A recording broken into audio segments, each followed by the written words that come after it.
Jay here for Stretford Paddock. This is the Paper Talk. As you can see, we're in the studio. We are live, so get involved in the chat and the comments. We're going to be talking about all the latest Manchester United news, and it is hard to keep up with the latest Manchester United news because United are going a bit turbo in the transfer window. We've already got Cunha, we've already got Mbeumo, we've already got Diego Leon as well. Let's not forget about him. And it looks like we're about to get Benjamin Sesko, and we've also been linked with Carlos Baleba, so we will be getting into all those stories. So make sure, if you're not doing so already, you are hitting that like button. And if you're not doing so, give us a subscribe. Let's get to 820,000 subscribers with your support. Yes, you. We will get there. Loads of people in the chat already. Good to see the usual suspects. Akash K, Moni J, good to see you again, Akash. Big thank you for those gifts the other day. Gifted 50 Stretford Paddock membership. Adam Kenny, Robert Sage, Koya Trott, Tom Boyce with the super chat. He's been a member of the first team for 20 months. He says 21 is coming. It's hard not to get excited, isn't it, with the transfers that we're making. I'm not going to say I'm going to win the league just yet, but it's hard not to get a bit giddy. So we'll get into all that. Dot Rock says, Dot Rock's in the chat as well. Let's get into the stories. So let's talk about Benjamin Sesko. So Fabrizio Romano, he tweeted, I think this is from this morning, is it?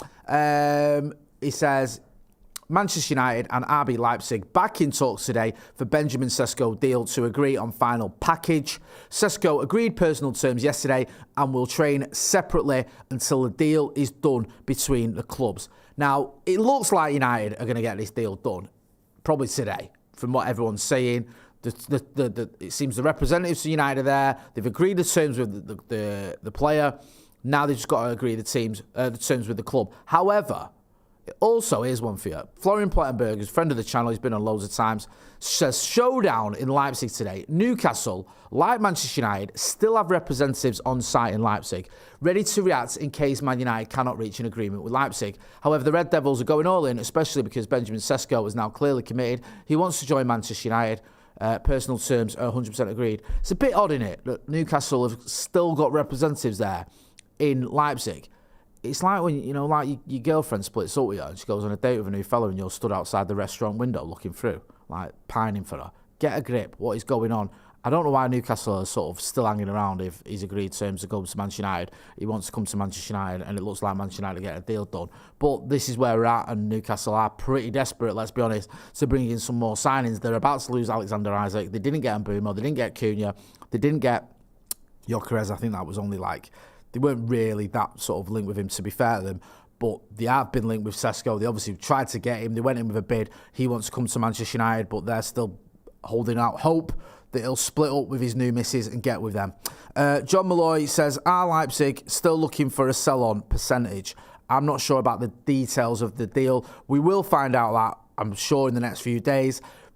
I'm not too bothered if they're looking for a percentage as long as it's not too excessive, because that does make sense. He's 22 years old. There's a good chance he won't spend the rest of his career at Manchester United, so a sell-on does make a lot of sense. On that front as well, I want to get into how Manchester United can afford that, because there's an interesting article here in the BBC, and I think it quotes Kieran Maguire from The Price of Football. Obviously, we've had Kieran on the channel so many times over the years, top bloke. So he's sort of explaining how Manchester United can do this. Sort of how can Manchester United afford to buy Cunha and Mbeumo and Sesko? Because a lot of people, myself included, thought Manchester United could maybe make two signings before we sold some players. But it seems that Manchester United have, say, found a loophole, but found a way to make the math. So he says here, whether about a raft of redundancies or free lunches for staff being scrapped, news surrounding Manchester United's finances have not been positive. We know Ineos have made a lot of decisions that haven't been popular. I've criticised a lot of them, including some of the redundancies and the free lunches and the bonuses and the Christmas bonuses and all that stuff getting scrapped. It says here, which have left fans wondering how they are able to fund a move for RB Leipzig striker Benjamin Sesko amid a £200 million refurbishment of their attack for next season. The answer lies in some clever financing of their summer transfers, both in and out, and some of the reports of their debt being greatly exaggerated. If Manchester United sneeze, football catches a cold, says Kieran Maguire. It's the biggest brand in English football. The redundancies do look severe, but that is the Ineos business model. They have done that at other companies, Whether it will work in football, we'll have to wait and see. Goes on to talk about the deals there. You can see payment arrangements, totaling 130 million for the deals this summer for Cunha and Mbeumo have been arranged in a favourable way. Let's get my words right. It is likely any Any deal for Sesko would be arranged similar, with the payment spread over the length of the player's contract. So if he signs a 5-year deal, the payments will be spread over 5 years. In addition, the entirety of Marcus Rashford's £325k a week salary is being covered by his loan move to Barca. United received $5 million from Chelsea after the Blues pulled out of a deal to sign Jadon Sancho. Manchester United have also received more than $15 million in payments as part of sell-on clauses involving Anthony Elanga, Alvaro Carreras and Maxi Oyedele. So there's money coming from Sancho, from the sell-on fees, from the likes of Oyedele and Carreras and Elanga. So that's brought in a bit of cash as well. Payments have been spread out. I read somewhere as well that the Cunha money could go down as money from last season. I don't know. I'll have to double check that. But it looks like the payments have been spread around to make it sort of doable, including this Sesko transfer. At some point, though, Manchester United are going to have to sell players to make any more transfers. And it does feel like the Carlos Baleba deal, which I'll get to in a minute, would be dependent on Manchester United selling some players. We've still got Alejandro Garnacho. We've still got Jadon Sancho. We've still got Anthony as definite sort of saleable assets, if you will. We need to move them on, and it looks like we're going to try and move them on, and probably will move them on. Then you've got one or two other players who could end up going, might not. There's the players like Rasmus Højlund, maybe one or two others that have been linked with potential moves away. There was talk one that Maguire, that seems to have died down now. Mason Mount, there was talk of a few months ago, could he be going? Again, that seems to have died down though, but maybe Manchester United wanted to bring in a Baleba. We'd have to make a sort of tough decision on a player we might not necessarily want to sell. I'll get into some of the chats and then we'll talk about potential outgoings. Tom Boyce, I read that one out. John Malloy says, Leipzig, I read that as well. Moya Man says, morning Jay, and I can't believe this. How are Ineos doing all this? And did you hear the meltdown of a Geordie on Talk Sport? I've only said Talk Sport because it's early morning. I don't like to swear, but I like what you've said there. I didn't, but the meltdown from the Newcastle fans has been biblical. And they live in this sort of weird world where they can't get their head around the fact that players would prefer going to Manchester United than Newcastle United. I know Newcastle have got Champions League football, but Manchester United are just a far bigger club than Newcastle. We just are. That's not me just saying that as a Manchester United fan. That's just factual by any metric. Look at the fan base, look at the success over the years, look at the fans through the gate every week. It's just a bigger club. It really is. So I don't know why Newcastle fans are really struggling to understand that. And also, Ineos have gone about their business, Manchester United have gone about their business in a more structured and sort of determined way. Newcastle have sort of been all over the gaff, really, haven't they? I know they've brought in Anthony Elanga, but it does feel a little bit shoddy the way they've approached a lot of transfers, a little bit haphazard. So Ineos have gone through this model where what we seem to do is we go to the player first. We find out from the player's representatives if the player wants to come to Manchester United, as we did with Cunha, as we did with Mbumo, as we've done with with Benjamin Sesko. And if we get the sort of response that we want, then we go to the club. Then we say, right, okay, what's it going to take to get that player here? And so far, it's been successful. It seems Newcastle do it the other way around, where they'll go to the club first, make a bid, and then see if the player wants to join. And invariably, the player doesn't. So I think that's why they've struggled to get the signings in that they want to get in. Dan Riley says, Newcastle fans thinking they are a big club. Next level, hilarious. B-Dog99 says, how's the head, Jay, after that nasty slap from Joseph? Putting a claim in. I'm not that kind of guy to be litigious, but I could be if I wanted to, because he was definitely assault, and there is a claim there. Giggity says, press the like button, people. Rafa D says, morning, Jay. Me late this time instead of you for a change. Very passive-aggressive, that one, isn't it? Oh, yeah, nicely done. Chris Smith says, 1,500 watching, less than 200 likes. Smash a like if you think Newcastle are a joke. That is a good one. Yeah, if you think Newcastle are a joke, smash a like. Kurt Wilson says, morning, Jay. It seems to be a great window so far, and hopefully certain a couple of players can be sold on. What are your thoughts on our keeper situation? Would you be happy to stick with Onana? It's a good question, that. I was speaking about this last night on Transfers Live. It's weird because the more signings we make, the more I look at Onana and worry, because it seems like we're getting everything in order except the goalkeeper. Now, a few months ago I said, look, I think Onana, you probably should stick with him, give him another season, and we'll see how it gets on. And I think that is going to be the case, but I do have my concerns. And one of my biggest concerns is the fact that the understudies are flawed. Bayern Day, who I like as a person, hasn't really shone when he's had his opportunities, if I'm going to be brutally honest. Tom Eaton, again, does a decent job. Can you rely on him week in, week out at his age to play every game in the Premier League? Probably not. So you're kind of stuck with Onana at the minute, and there's massive question marks about him in there. He's not really lived up to expectations, and he's going into his 3rd season now, so he should have done better by now. I think his first season was patchy, but you go, okay, it's first season, but his second season was arguably worse than his first, so it's not been good enough, but we'll have to wait and see it. I just don't see United bringing in a goalkeeper. I know we have been linked with Donnarumma, but I don't think that's really going to happen. There was the Emi Martinez news, wasn't there, a few months ago. Again, that seems to have gone a bit cold, so it looks like Andre Onana is going to be Manchester United's goalkeeper next season. Maybe, if he struggles in January, you look to do something about it, but January is a million miles away. Just on the transfers as well, the incomings, there was a piece in the Evening News, which I quite liked. It was an opinion piece with a bit of news in it. I've said this a million times. I think the Evening News, when it comes to sort of breaking news and stuff like that, is flawed, but I like some of the opinion pieces they do, because what they do is they give you the news and then they give you their take on it. And it says Manchester United can secure dream Benjamin Sesko transfer swap deal with Ruben Amorim approval. It mentions here that maybe United can get the deal over the line with a couple of players, or one player, or maybe even two, going the other way. So I think one of the players they looked at was Rasmus Højlund, because I think there was talk, wasn't there, a few weeks ago, that if United were to get Benjamin Sesko, then maybe Rasmus Højlund could go the other way. I think there was one other player they mentioned in this as well. If you keep going, I think Højlund was one, and keep going. There should be another one there. Is it Jadon Sancho? That was it. So I think it was saying maybe Jadon Sancho could be an option as well. Obviously, he's played in Germany, did very well at Dortmund. Could he go to Leipzig? Could that be an option? Look, that makes sense. I get it. I get why they've written it. I don't think why the hell have you written this. It's just nonsense. However, from what we gather, the deal that United are offering doesn't seem to involve any players. It seems to be just dough. It seems to be around the €75 million plus 10 million add-ons. So it would be a big surprise to me if United did a swap deal. However, there could be a way that Manchester United give Leipzig the money for Sesko, and Leipzig use some of that money to buy a player from Manchester United. We've spoken to Laurie Whitwell a few months ago about this, when it looked like Garnacho and Osimhen, there could be a deal there between Manchester United and Napoli. And he said, don't be surprised if United actually sold Garnacho to Napoli, or bought Osimhen from Napoli and then sold Garnacho. Like, if it wasn't a player swap as such, but it was like two transfers. So that could happen. Just want to keep an eye on it. Doesn't seem likely, but it's not the most ridiculous suggestion I've ever heard. Peter, who's been a member of the academy for 35 months, says, I'm happy to see Højlund and Sesko battle it out for the starting spot. Healthy competition, unless we need the money. Yeah, Joe Smith was saying this. He says we should keep Højlund. He still thinks there's a player there.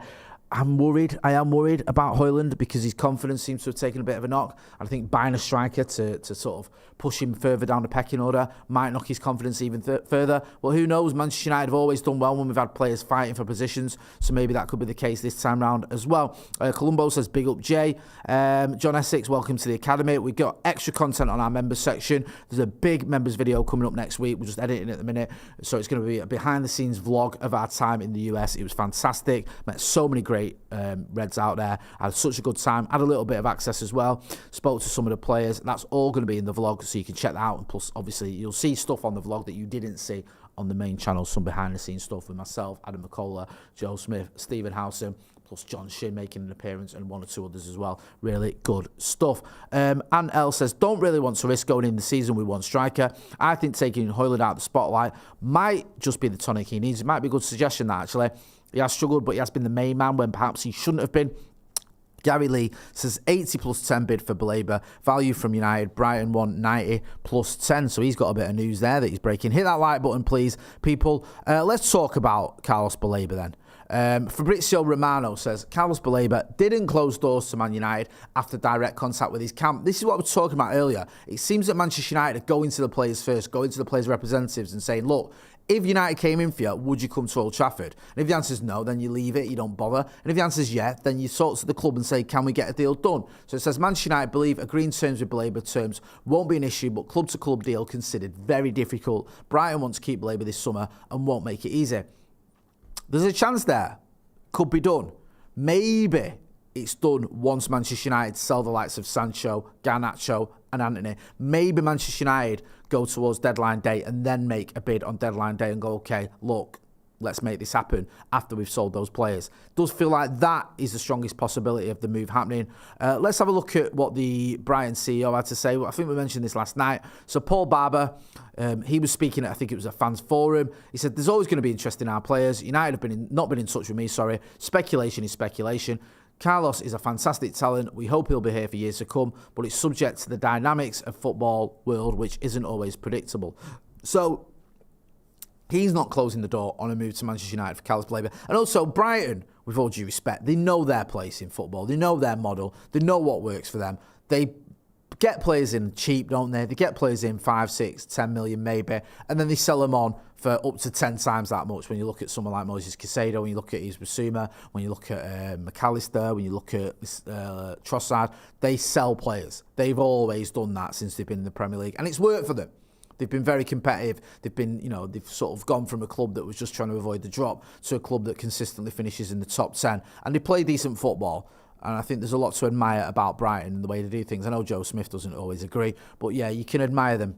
And I think that he's being realistic there. Say, look, we want to keep him. He's a talent, but there's a chance he could leave. The one thing I will say about Brighton, though, they do get good money for the players. I think McAllister was a bit of an outlier because he had a buyout clause, but they get good money. Look at the Caicedo money. Huge money for a player that had a few good seasons. I think it was maybe 2 good seasons in the Premier League. So that is a concern that if Manchester United are going to get Baleba, we're going to have to pay for him. We're going to have to pay big money for him. But he is a good player, and more importantly, he's a player that fits this system. He's got the legs that we need. We need a bit of energy in that midfield. I love Kobbie Mainoo.